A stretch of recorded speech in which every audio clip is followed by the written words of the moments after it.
그날 면회실 문이 열리던 순간 문정숙의 내면은 산산이 부서졌다. 멀리 떨어진 플라스틱 의자에 앉아있는 아들의 모습이 눈에 들어왔을 때 그녀는 이미 숨을 쉴 수 없었다. 김우진. 그녀의 하나뿐인 아들이 온몸에 상처를 입은 채 고개를 숙이고 있었다. 왼쪽 눈가는 시퍼렇게 멍들어 있었고 오른쪽 뺨에는 아직 아물지 않은 깊은 상처가 벌겋게 부어올라 있었다. 입술은 갈라져 딱지가 앉아 있었고 목 뒤와 귀 아래에는 누군가에게 긁힌 듯한 자국이 선명하게 남아 있었다. 점점 빠르게 다가가는 걸음은 떨림을 숨기지 못했다. 가까이 갈수록 아들의 모습은 더 처참하게 느껴졌다. 왼팔에는 깁스를 하고 있었고 손등에는 짙은 멍이 군데군데 퍼져 있었다. 군복 소매 사이로 드러난 팔목에도 피멍 자국이 있었다. 그녀는 숨을 삼키며 아들의 곁에 다가갔다. 엄마가 왜 여기 왔어? 고개를 든 아들의 목소리는 힘이 없었고 눈빛엔 깊은 공포와 절망이 자리하고 있었다. 그 순간 문정숙은 그 자리에서 무릎을 꿇고 말았다. 한 달 전 입대하던 날 어설프지만 씩씩한 미소를 지었던 아들의 얼굴은 이제 어디에도 없었다. 남은 건 누구에게도 말할 수 없는 고통을 삼킨 채 침묵하는 어린 소년의 얼굴이었다. 그녀는 아들을 끌어안고 소리 없이 울기 시작했다. 수많은 위기 속에서도 냉정을 유지했던 군인으로서의 자부심, 국내 최초 여성 투스타 사단장이라는 타이틀도 지금 이 순간에는 아무 의미가 없었다. 그녀는 더 이상 장군이 아니었다. 단지 상처 입은 자식을 마주한 한 어머니일 뿐이었다. 엄마, 괜찮아. 훈련하다가 다친 거야. 다들의 떨리는 목소리는 그녀의 가슴을 더 아프게 했다. 22살의 청년이 이토록 처참한 상태에서도 엄마를 안심시키려 애쓰는 모습이 너무도 안타까웠다. 그녀는 아들의 어깨를 감싸 안으며 눈으로 상처를 하나하나 더듬었다. 그것들은 결코 훈련 중에 생긴 우연한 사고가 아니었다. 누가 봐도 명백하게 누군가에 의해 가해진 폭력이었다. 누가 그랬니? 우진아. 말해봐. 그녀는 간절하게 속삭였지만 아들은 고개를 저을 뿐 아무 말도 하지 않았다. 그 눈빛에는 두려움이 고스란히 담겨 있었다. 무언가를 말하고 싶어 하면서도 차마 입을 열 수 없는 고통과 침묵. 문정숙은 직감했다. 이 아이는 지금 어떤 진실을 숨기고 있다는 것을. 면회 시간 동안 그녀는 아들을 꽉 껴안고 한마디 말도 하지 않았다. 그 무엇도 필요하지 않았다. 계급도, 명예도, 지위도. 지금 그녀에게 중요한 건 단 하나, 이 아이가 겪은 고통의 진실을 밝혀내는 일이었다. 분노는 조용히, 그러나 깊이 피어올랐다. 그녀는 결심했다. 어떤 대가를 치르더라도 반드시 이 진실을 세상 밖으로 끌어낼 것이라고. 면회를 마치고 부대를 나서는 그녀의 발걸음은 천근만근이었다. 차에 올라탄 순간 참았던 울음이 터져나왔다. 하지만 그 눈물은 단지 슬픔 때문만이 아니었다. 치밀어 오르는 분노, 그리고 다짐. 누군가가 자신의 아들을 이렇게 만들었다는 사실은 결코 용납할 수 없는 일이었다. 다음 날, 문정숙은 곧장 김우진이 소속된 신병교육대의 부대장 박영철 대령을 찾아갔다. 평소 같았으면 계급에 맞는 예우를 갖췄을 그녀였지만 오늘은 단지 아들의 엄마로서 그 자리에 선 것이었다. 박 대령은 그녀를 보자 어색한 미소를 지으며 맞이했다. 하지만 문정숙의 표정은 단호하고도 차가웠다. 박 대령님, 우리 우진이 상태. 대체 무슨 일이 있었던 겁니까? 그녀의 목소리에는 간절함과 분노가 동시에 실려 있었다. 박영철 대령은 잠시 머뭇거리다 서류를 뒤적이며 입을 열었다. 아, 김우진 이병 말씀입니까? 훈련 중 발생한 사고입니다. 응급처치는 이미 완료되었고 현재 의무대에서 치료를 받고 있습니다. 그 말에 문정숙의 눈빛이 차가워졌다. 사고라고요? 저렇게 온몸이 상처투성이가 된 게 단순한 사고입니까? 그녀의 목소리는 점점 높아졌고 말끝엔 분노가 스며 있었다. 하지만 박대령은 여전히 침착한 표정을 유지하며 말을 이었다. 격투 훈련 중 넘어지며 생긴 상처입니다. 신병들이 아직 몸을 제대로 가누지 못해서 이런 일이 종종 발생합니다. 별로 심각한 상황은 아닙니다. 그 말은 어딘가 이상했다. 문정숙은 단박에 느꼈다. 그의 말투는 지나치게 준비되어 있었고 모든 답변이 마치 미리 외운 대사처럼 흘러나왔다. 그리고 무엇보다 그녀의 눈으로 직접 본 아들의 상처는 결코 단순한 낙상이나 충돌로 생긴 것이 아니었다. 그럼 정확한 사고 경위서를 보여주시겠습니까? 그녀의 물음에 박대령은 약간 당황한 듯 말했다. 그건 아직 작성 중입니다. 조만간 완료되면 보내드리겠습니다. 더는 참을 수 없었다. 군인으로서 오랜 현장 경험을 쌓아온 문정숙은 안다. 이런 식으로 얼버무리는 건 분명 무언가 숨기고 있다는 증거라는 걸. 부대를 나선 그녀는 곧장 아들의 생활관 동료들을 수소문하기 시작했다. 하지만 놀랍게도 모든 병사들이 입을 다물고 있었다. 누구도 김우진에게 무슨 일이 있었는지 말하려 하지 않았다. 그들의 눈빛에서도 그녀는 아들과 같은 두려움을 읽을 수 있었다. 이건 단순한 공포가 아니라 억눌린 침묵이었다. 며칠 뒤 예상치 못한 단서가 문정숙의 손에 들어왔다. 면회 당시 아들이 몰래 건넸던 작은 수첩. 그 안엔 빽빽하게 손글씨로 적힌 군 생활 일지가 담겨 있었다. 오늘도 최민석 중사가 나를 불러냈다. 이유는 모른다. 다른 애들은 안 그러는데 왜 나만 그러는지 모르겠다. 또 맞았다. 이번엔 배를 주먹으로 여러 번 쳤다. 숨이 막혔다. 하지만 아무에게도 말하지 말라고 했다. 최 중사가 말했다. 엄마가 사단장이라고. 그게 여기선 아무 소용도 없다고. 여기선 자기가 왕이라고. 수첩을 읽어 내려가던 그녀의 손이 점점 떨리기 시작했다. 한 줄 한 줄마다 한 달 넘게 아들이 당해온 일이 적나라하게 드러났다. 이건 단순한 괴롭힘이 아니었다. 지속적이고 계획적인 폭행. 그리고 권력으로 덮어씌우려는 조직적 은폐였다. 그 수첩에서 반복적으로 등장한 이름. 최민석. 문정숙은 곧바로 이 인물에 대해 조사하기 시작했다. 며칠간의 수소문 끝에 밝혀진 진실은 그녀를 다시 한번 충격에 빠뜨렸다. 최민석 중사는 바로 그 부대의 중대장의 아들이었고, 더 나아가 육군 참모차장과도 연결된 집안의 인물이었다. 그제야 그녀는 모든 퍼즐이 맞춰지기 시작했다. 부대장이 애매한 태도를 취했던 이유, 병사들이 입을 닫고 있었던 배경, 공식 문서조차 준비되지 않은 상황. 모든 것이 하나의 목적을 향해 있었다. 진실을 덮는 것. 하지만 그녀는 포기하지 않았다. 곧바로 상급 부대에 정식으로 진정서를 제출했다. 그러나 돌아온 건 예고된 형식적인 대답뿐이었다. 내부 조사 중이니 기다려달라. 며칠 후 그녀에게 걸려온 익명의 전화 한 통. 문 사단장님, 이 문제를 너무 키우지 마십시오. 군 전체의 명예가 걸린 일입니다. 그 말을 듣는 순간 문정숙은 확신했다. 이건 단순히 최민석이라는 가해자의 문제가 아니었다. 이건 군 조직 전체가 연루된 은폐와 침묵의 카르텔이었다. 여러분이라면 이 순간 어떻게 싸우시겠습니까? 나는 절대 침묵하지 않는다고 댓글에 남겨주세요. 일주일이 지났지만 아무런 진전도 없었다. 오히려 상황은 점점 더 깊은 수렁으로 빠져들고 있었다. 김우진은 의무대에서 치료를 받고 있다는 명목으로 격리 조치되었고 면회도 제한되었다.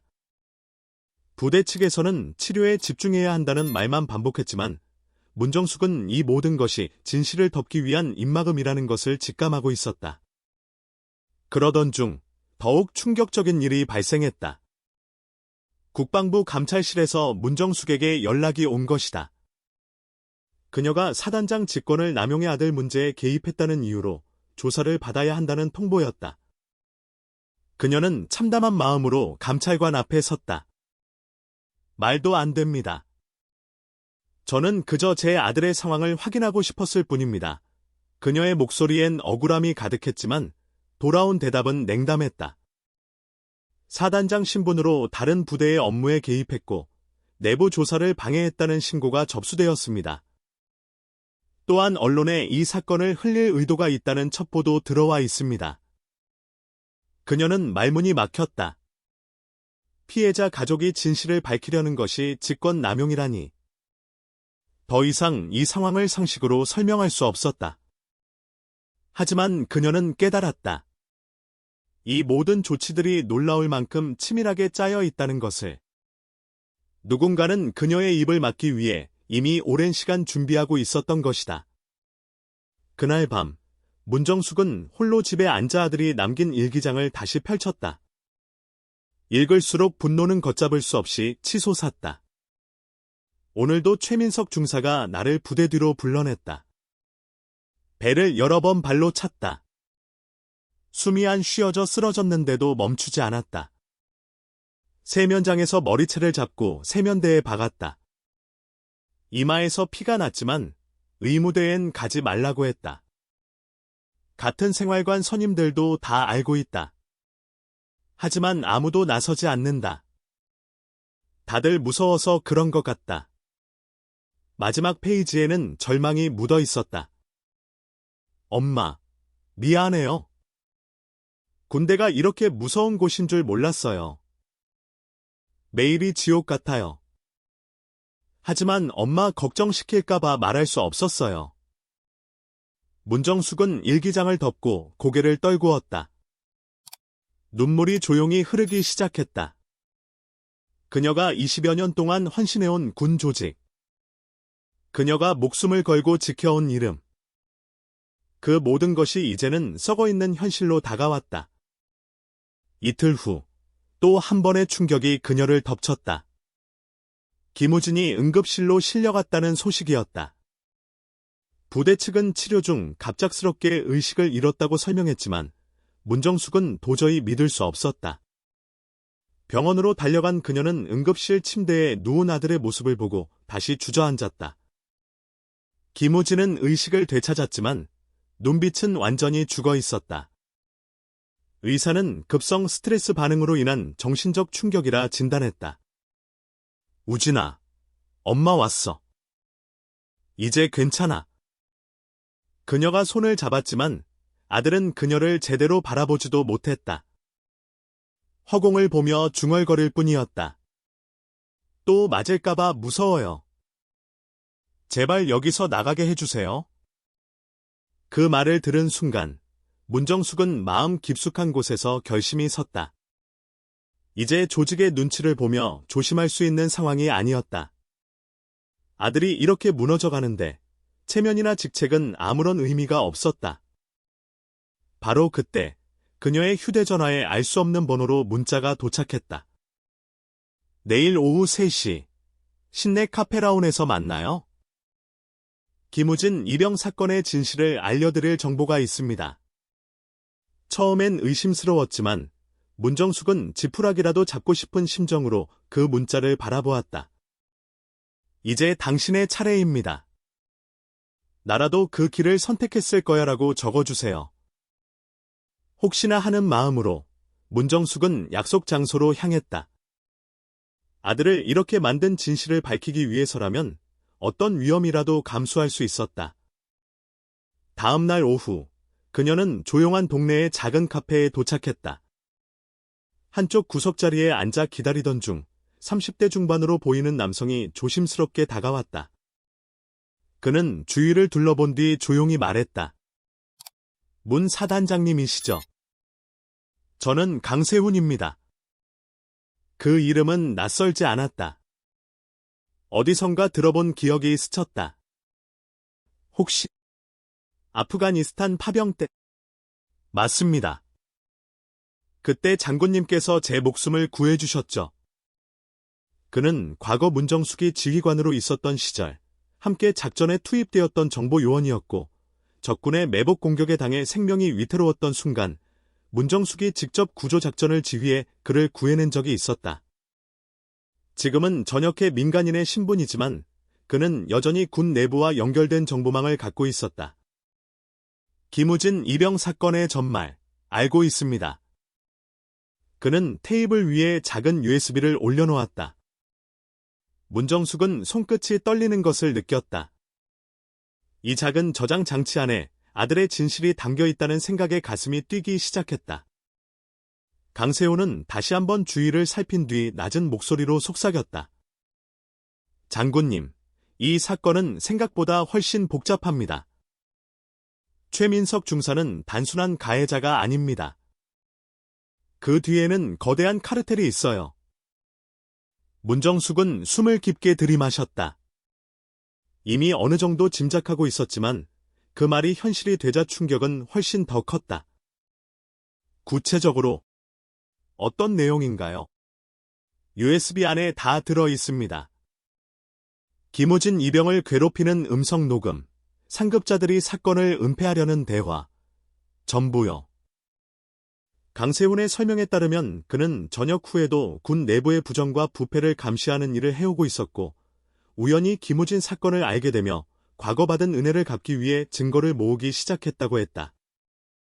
장군님께서 그때 제 목숨을 구하셨습니다. 이번엔 제가 장군님의 아들을 구할 차례라고 생각했습니다. 카페를 나온 문정숙은 곧장 집으로 향했다. USB의 내용을 직접 확인하기 위해서였다. 컴퓨터에 USB를 꽂자 여러 개의 파일이 화면에 나타났다. 음성 파일, 동영상, 문서 파일들이 정리되어 있었다.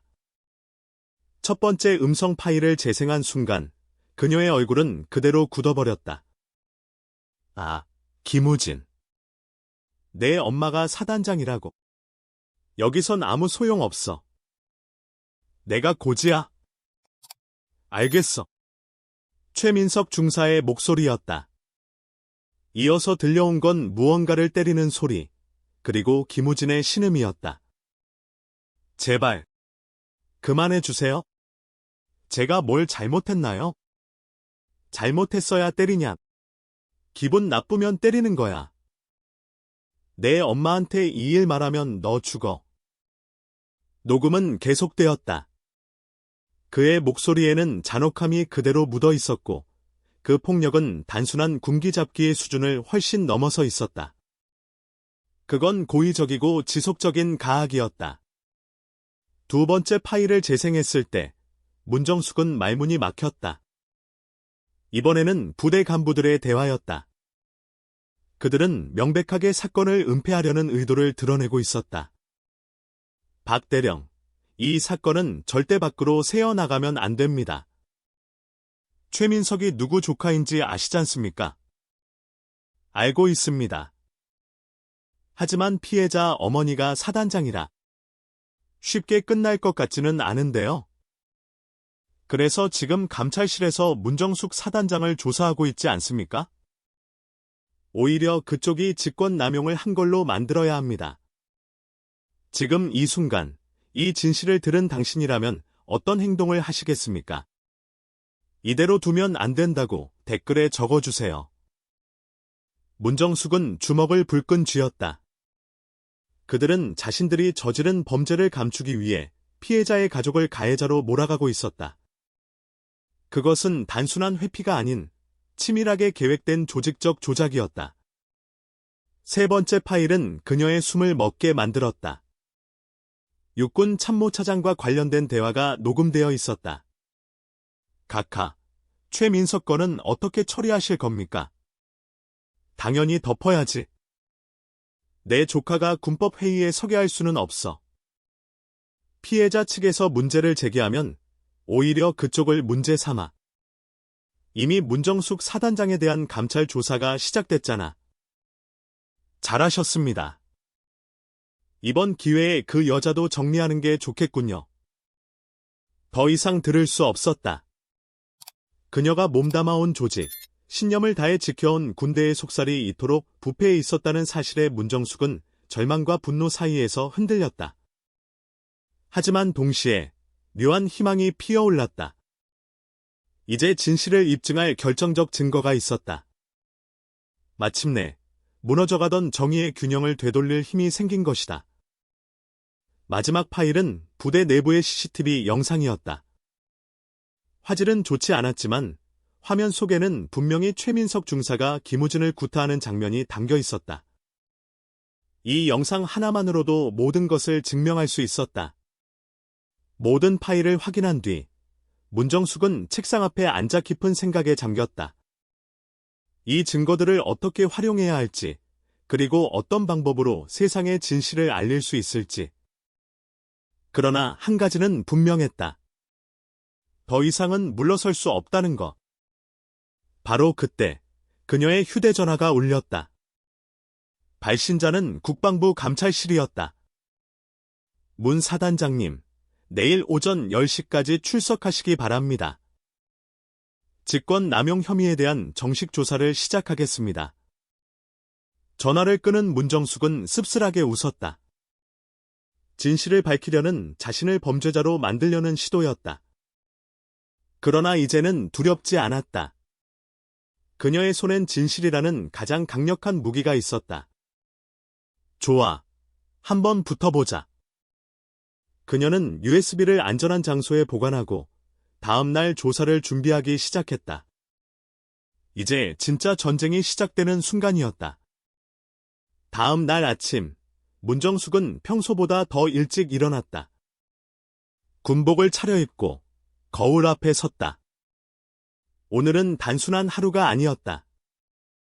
그녀의 군인 인생에서 가장 중요한 날이 될 것이었다. 계급장을 정리하며 그녀는 조용히 다짐했다. 오늘은 사단장이 아니라 진실을 위해 싸우는 한 명의 군인으로 서겠다고. 국방부 감찰실에 도착했을 때 이미 여러 명의 감찰관들이 자리에 앉아 있었다. 분위기는 차갑고 긴장감이 감돌았다. 평소에 동료들과 나누던 일반적인 조사와는 완전히 달랐다. 문정숙 사단장, 앉으시죠. 주 감찰관의 목소리는 공식적이고 단호했다. 문정숙은 자리에 앉으며 주변을 둘러보았다. 자신을 둘러싼 감찰관들의 모습은 마치 재판정 같았다.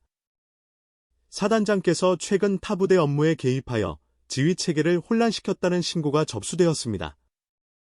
이에 대해 해명해 주시기 바랍니다. 그녀는 눈을 똑바로 뜨고 말했다. 제 아들이 폭행당한 사건의 진실을 확인하려 했던 것뿐입니다.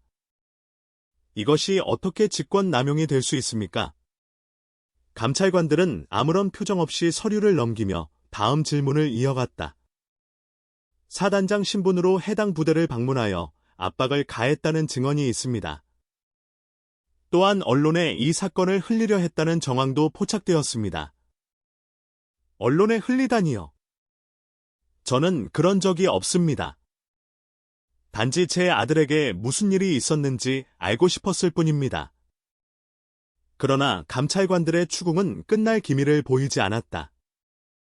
감찰관들의 추궁은 끊이지 않고 이어졌다. 마치 문정숙을 범죄자로 몰아가기 위해 미리 준비된 시나리오를 따라가고 있는 듯했다. 질문 하나하나에는 그녀를 궁지로 몰아넣으려는 의도가 뚜렷하게 담겨 있었다. 그럼 이 녹음 파일은 어떻게 설명하시겠습니까? 감찰관이 재생한 파일은 박영철 대령과 문정숙이 나눈 대화였다. 하지만 그 파일은 의도적으로 편집되어 있어 맥락이 왜곡된 상태였다. 이건 편집된 자료입니다. 전체 대화를 들으면 편집 여부는 우리가 판단할 문제입니다. 중요한 건 사단장님이 타 부대 지휘관에게 압박을 가했다는 사실입니다. 그 순간 문정숙은 뼛속 깊이 깨달았다. 이들은 처음부터 진실에 관심이 없었다. 오직 그녀를 제거하는 것, 그게 이 조사의 목적이었다. 아들의 고통과 진실은 이들에겐 전혀 중요하지 않았다. 잠깐만요. 문정숙이 갑자기 자리에서 일어섰다. 감찰관들의 눈이 그녀를 향했다. 제가 가져온 자료를 보여드리겠습니다. 그녀는 가방을 열고 USB를 꺼냈다. 강세훈이 그녀에게 건넸던 진실이 담긴 작은 저장 장치였다. 이 안에는 제 아들, 김우진 이병이 겪은 폭행의 실체가 모두 담겨 있습니다. 그리고 이를 은폐하려는 고위 간부들의 대화 내용까지도요. 감찰관들의 표정이 굳어졌다. 예상하지 못한 반격이었고 준비된 흐름이 무너지는 소리가 들리는 듯했다. 어디서 구한 자료인지 출처가 불분명하군요. 출처가 중요한 게 아니라 내용이 중요하지 않습니까? 들어보시죠. 문정숙은 USB를 컴퓨터에 연결했다. 첫 번째 음성 파일이 재생되었다. 최민석 중사의 목소리가 감찰실 안을 가득 채웠다. 아, 김우진. 내 엄마가 사단장이라고. 여기선 아무 소용없어. 이어지는 건 폭행 소리와 김우진의 신음. 제발. 그만. 제가 뭘 잘못했는지. 잘못한 게 있어야 때리냐. 기분 나쁘면 때리는 거야. 내 엄마한테 말하면 넌 죽어. 감찰관들의 얼굴에서 점점 혈색이 사라졌다. 문정숙은 이어서 두 번째 녹음을 재생했다. 부대 간부들이 은폐를 논의하는 대화였다. 박영철 대령이 사건을 어떻게 덮을지를 말하고 육군 참모차장이 조카를 보호하기 위해 사단장을 제거하려는 계획까지 담겨 있었다. 이게 훈련 중 사고라고요. 문정숙의 목소리는 단호했다. 이 모든 증거가 있는데도 저를 직권남용으로 몰아붙이시겠습니까? 감찰관들은 서로를 바라보며 말을 잇지 못했다. 더 이상 그녀를 몰아세울 수 없다는 걸 모두가 알고 있었다. 그러자 주 감찰관이 마지막 카드를 꺼내들었다. 이 자료들의 법적 효력은 따로 검토가 필요합니다. 그리고 사단장님이 이 자료들을 어떤 경로로 입수했는지도 문제가 될 수 있습니다. 법적 효력이요. 문정숙의 눈빛이 날카롭게 바뀌었다. 제 아들이 맞아 죽을 뻔한 상황에서 지금 법적 효력을 따지자는 겁니까? 그녀의 목소리에는 분노가 실려 있었다. 좋습니다. 그럼 이 자료들을 언론에 공개하겠습니다. 국민들이 직접 판단하게 하죠. 그 순간 감찰실 문이 열렸다. 한 명의 고위 장교가 천천히 안으로 들어섰다. 육군 참모차장이었다. 그를 본 문정숙은 모든 퍼즐이 맞춰졌음을 직감했다. 이 모든 조사, 모든 시나리오의 배우가 누구였는지 이제 더는 의심할 필요도 없었다. 문 사단장, 오랜만이군. 그의 목소리에는 은근한 위협이 실려 있었다. 이제 진짜 대결이 시작되는 순간이었다. 참모차장이 감찰실에 들어서자 감찰관들은 일제히 자리에서 일어나 경례를 했다. 그러나 문정숙만은 조용히 자리에 앉아 있었다. 그녀의 눈빛에는 단 하나의 의지만이 자리하고 있었다. 더 이상 물러서지 않겠다는 결연한 의지였다. 육군 참모차장이 감찰관들에게 손짓하자 그들은 서둘러 자리를 떠났다. 감찰실 안에는 이제 문정숙과 육군 참모차장 단둘만 남았다. 공기는 무겁게 가라앉았다. 이렇게 만나게 되어 유감이군. 육군 참모차장은 문정숙 맞은편에 앉으며 차가운 미소를 지었다. 그의 표정에는 아무런 흔들림도 없었다. 오히려 이 모든 사태의 설계자가 바로 자신임을 암시하듯 태연했다. 유감이라니요. 각하의 조카가 제 아들을 반죽음으로 만든 일에 대해서 말씀하시는 겁니까? 문 사단장, 말을 좀 조심하게. 자네가 지금 무슨 일을 하고 있는지 알고 있나? 그의 목소리는 위협으로 짙어졌다. 하지만 문정숙은 물러서지 않았다. 저는 진실을 밝히려는 겁니다. 각하께서는 그 진실을 덮으려 하고 계시고요. 진실. 그런 걸 진실이라고 부르나? 자네 아들이 약해서 적응 못하는 걸 무슨 대단한 사건인 것처럼 부풀리는군. 그 순간 문정숙의 눈에 분노의 불꽃이 피어올랐다. 아들을 모욕하는 말은 어떤 이유로도 용납할 수 없었다. 방금 하신 말씀, 다시 한번 반복해 주시겠습니까? 제가 잘못 들은 건지 확인하고 싶어서요. 자네가 제대로 들었어. 요즘 젊은 애들이 워낙 나약해서 군기 잡는 것도 폭행이라고 부르더군. 육군 참모차장은 전혀 미안해하지 않았다. 오히려 그것이 당연하다는 듯 조롱 섞인 말투였다. 그럼 이것도 단순한 군기 잡기라고 보십니까? 문정숙은 휴대전화를 꺼내 최민석 중사의 폭행 음성 파일을 재생했다. 감찰실 안에 울려 퍼지는 잔혹한 소리들. 하지만 육군 참모차장의 표정은 변하지 않았다. 이런 불법 녹음을 어디서 구했는지는 모르겠지만 법정에선 증거로 인정받기 힘들 걸세. 그럼 이건 어떠신가요? 문정숙은 이번엔 육군 참모차장 자신이 등장하는 녹음을 틀었다. 조카를 보호하라는 그의 목소리가 선명하게 흘러나왔다. 내 조카가 군법회의에 서게 할 순 없어. 피해자 쪽에서 문제 제기하면 오히려 그쪽을 문제 삼아. 육군 참모차장의 얼굴이 처음으로 굳어졌다. 자신의 목소리가 녹음된 사실을 전혀 예상하지 못했던 것이다. 이것도 불법 녹음이라고 하시겠습니까? 각하께서 직접 은폐를 지시하신 내용인데 말이죠.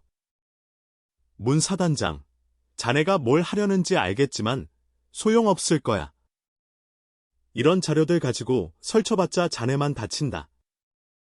여전히 여유로운 척하는 그의 태도. 하지만 문정숙은 이미 결심이 서 있었다. 이 사람은 절대 스스로 진실을 인정하지 않을 것이다. 그럼 다른 방법을 써야겠군요. 문정숙이 자리에서 일어나자 육군 참모차장도 천천히 몸을 일으켰다. 문 사단장, 마지막으로 충고하지. 이 일을 더 키우지 마. 자네의 군 생활도 생각하고 앞으로의 미래도 생각해. 협박이십니까? 협박이 아니라 충고야.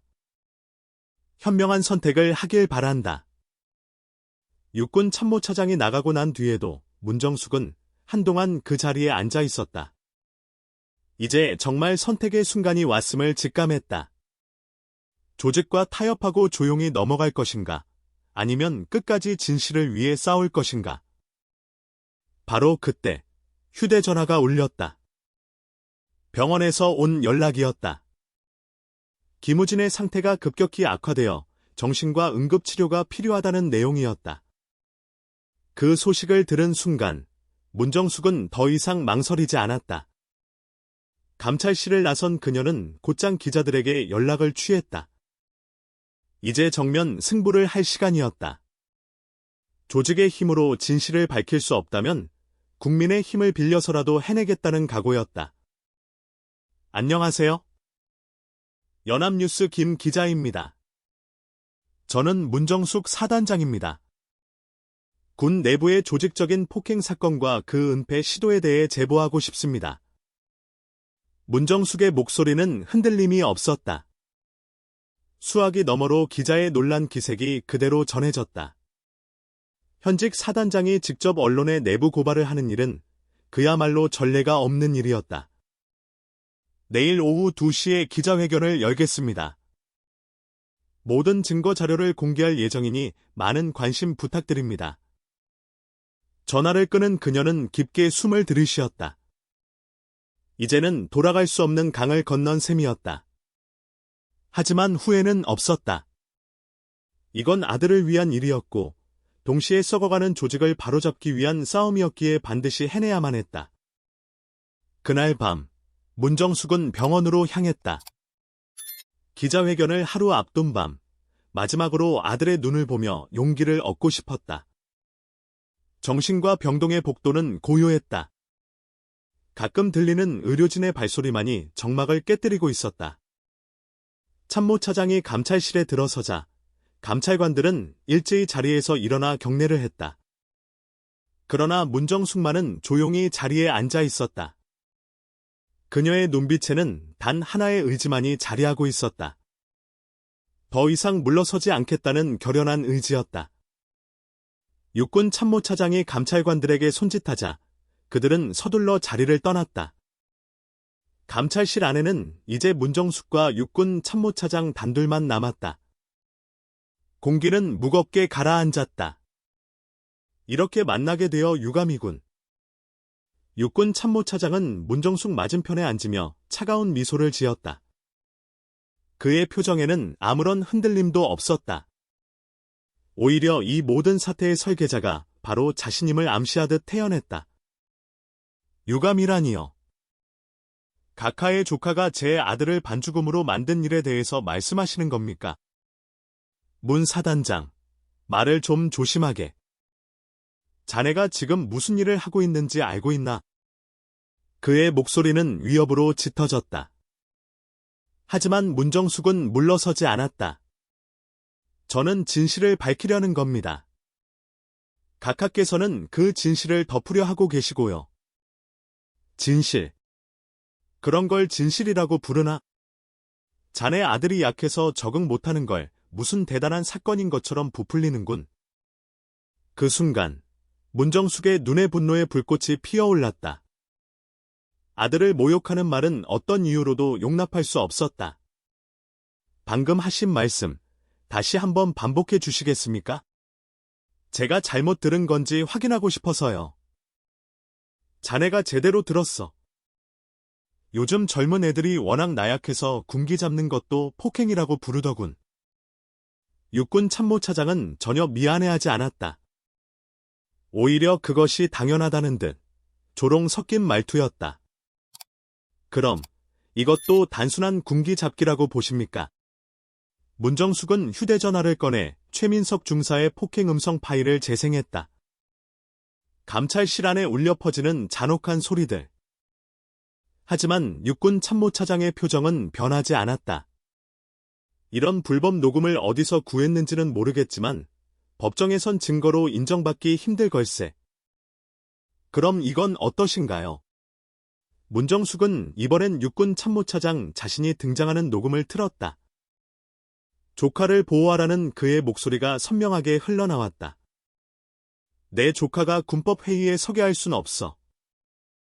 피해자 쪽에서 문제 제기하면 오히려 그쪽을 문제 삼아. 육군 참모차장의 얼굴이 처음으로 굳어졌다.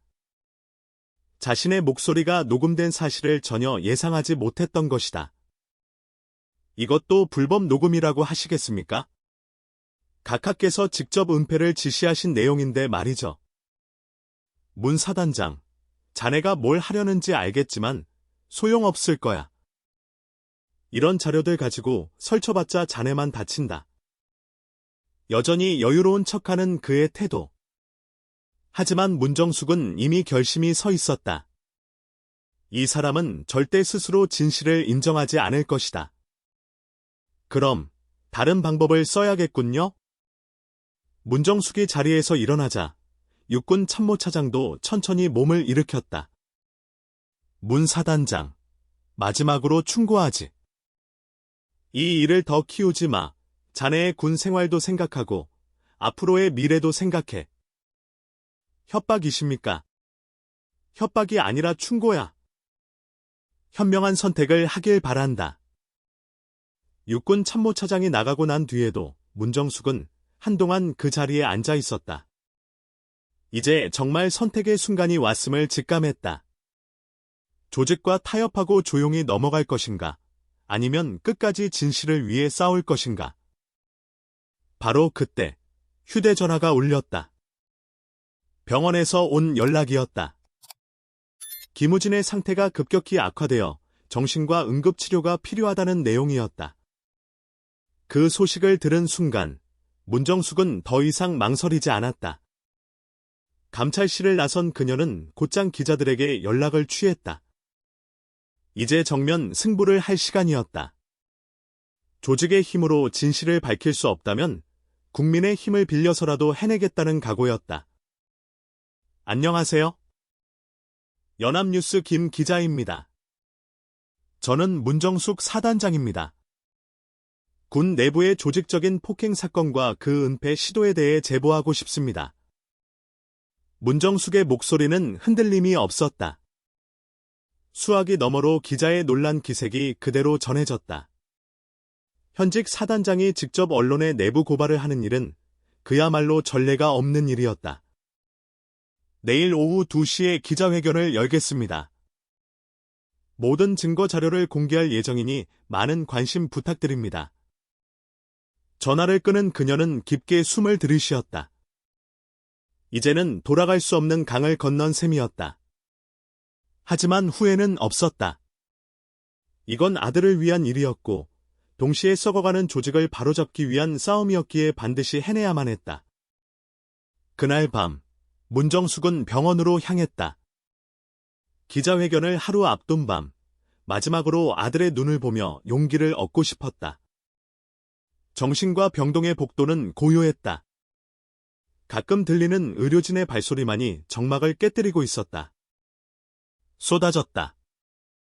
계급장을 내려놓은 어머니, 진짜 용기란 이런 것이라는 제목의 기사가 포털 메인에 올랐다. 하지만 반격도 곧바로 시작되었다. 그날 밤, 국방부 장관 직속으로 긴급 소환 명령이 떨어졌다. 내용은 군 기밀 유출 및 군 기강 훼손 혐의로 즉시 출석하라는 것이었다. 다음 날 아침, 문정숙이 국방부에 도착했을 때 이미 수백 명의 시민들이 그녀를 지지하는 피켓을 들고 모여 있었다. 문정숙을 지지한다. 군내 폭력 척결하라는 구호가 울려 퍼졌고 광장은 뜨거운 함성으로 가득했다. 국방부 장관실에는 이미 국방부 장관과 육군 참모총장, 그리고 육군 참모차장이 자리하고 있었다. 분위기는 살벌했고 공기조차 무겁게 내려앉아 있었다. 문 사단장. 아니, 문 전 사단장이라 해야겠군. 자네가 어제 한 일이 얼마나 큰 파장을 일으킨 줄 아나. 국방부 장관의 목소리에는 분노가 가득 담겨 있었다. 저는 진실을 말했을 뿐입니다. 진실. 자네가 말하는 그 진실 때문에 지금 국방부 전체가 흔들리고 있다. 국정감사에서 야당이 이 문제를 집중적으로 파고들 예정이고 군에 대한 국민의 신뢰는 바닥까지 떨어졌어. 하지만 문정숙은 눈 하나 깜빡이지 않았다. 오히려 더욱 단호하고 침착한 목소리로 말했다. 그럼 처음부터 제대로 하셨어야죠. 사건을 은폐하려 하지 말고 정당하게 처리하셨다면 이런 일은 애초에 벌어지지 않았을 겁니다. 그때 육군 참모차장이 끼어들었다. 문정수, 아직도 정신을 못 차렸군. 자네가 지금 어떤 상황인지 알고 있나? 그는 위협적인 어조로 말했다. 군기문란과 기밀 누설 혐의로 군법회의에 회부될 수도 있어. 기밀 누설이요? 제 아들을 폭행한 범죄자들을 보호하는 게 국가 기밀입니까? 문정숙의 반박에 육군 참모차장의 얼굴이 붉어졌다. 바로 그때 국방부 장관의 비서가 급히 회의실로 들어왔다. 장관님, 대통령께서 긴급 지시 사항을 내리셨습니다. 비서가 건넨 문서를 받아든 국방부 장관의 표정이 급격히 굳어졌다. 문서에는 대통령이 이번 사건에 대해 전면적인 조사를 지시했다는 내용이 담겨 있었다. 그리고 국정감사에서 문정숙 전 사단장의 증인 출석을 요구한다는 통보도 포함되어 있었다. 순식간에 분위기는 완전히 바뀌었다. 이제 더 이상 문정숙을 압박할 수 없는 상황이었다. 일주일 후 국회 국정감사장에서 문정숙은 증인으로 출석했다. 전국으로 생중계되는 자리였다. 그녀는 차분하지만 단호한 목소리로 그동안 있었던 모든 일을 증언했다. 제 아들이 당한 일은 단순한 개인적 불행이 아닙니다. 이 사건은 우리 군의 구조적 문제를 보여주는 대표적 사례입니다. 그녀의 증언이 시작되자 군 내부에서 은폐되어 왔던 더 많은 진실이 수면 위로 드러났다.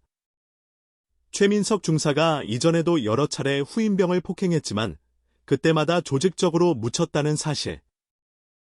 해당 부대에서 이러한 폭력 행위가 관행처럼 이어져 왔다는 사실까지 폭로되었다.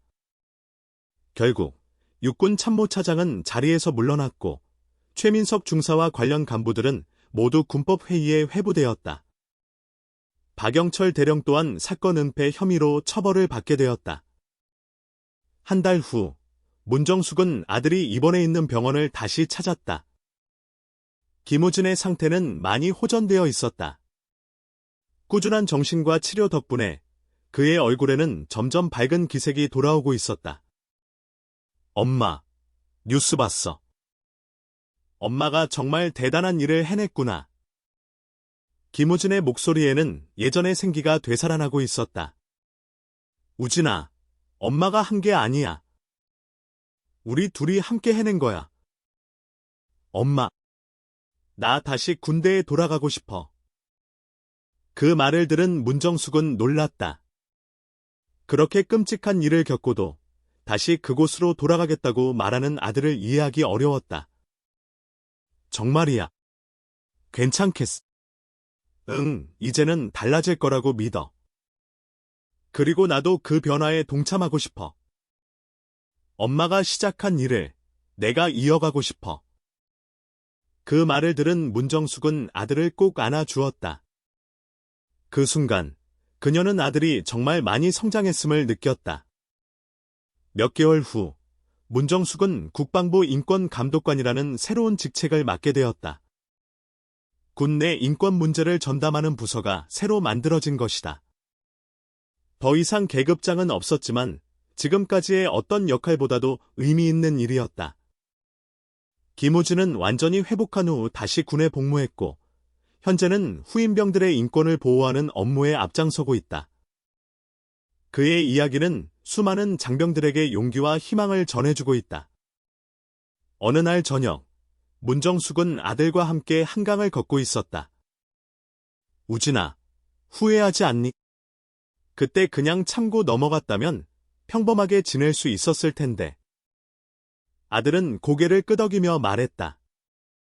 엄마, 평범한 게 항상 좋은 건 아니야.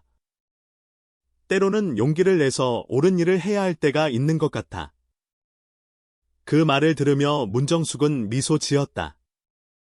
이제는 아들이 누구보다 단단해졌다는 걸 진심으로 느낄 수 있었다. 그날 밤, 문정숙은 오랜만에 편안한 잠을 잤다. 비록 계급장은 내려놓았지만 그녀는 진짜 의미 있는 승리를 얻었다는 만족감으로 가슴이 가득 차 있었다. 그리고 무엇보다 아들과 함께 이겨낸 이 시간들이 두 사람에게는 평생 잊지 못할 소중한 기억으로 남을 것이라는 확신이 들었다. 이 영상이 여러분께 작은 도움이 되었다면 앞으로도 건강한 재정 생활을 지켜나가는 데 함께할 수 있도록 채널을 구독해 주시기 바랍니다. 오늘의 내용이 주변에 꼭 필요한 분이 계시다면 이 영상을 공유해 주세요. 작은 관심이 소중한 삶을 지키는 첫걸음이 될 수 있습니다. 영상이 유익하셨다면 조용히 좋아요로 응원해 주시면 감사하겠습니다.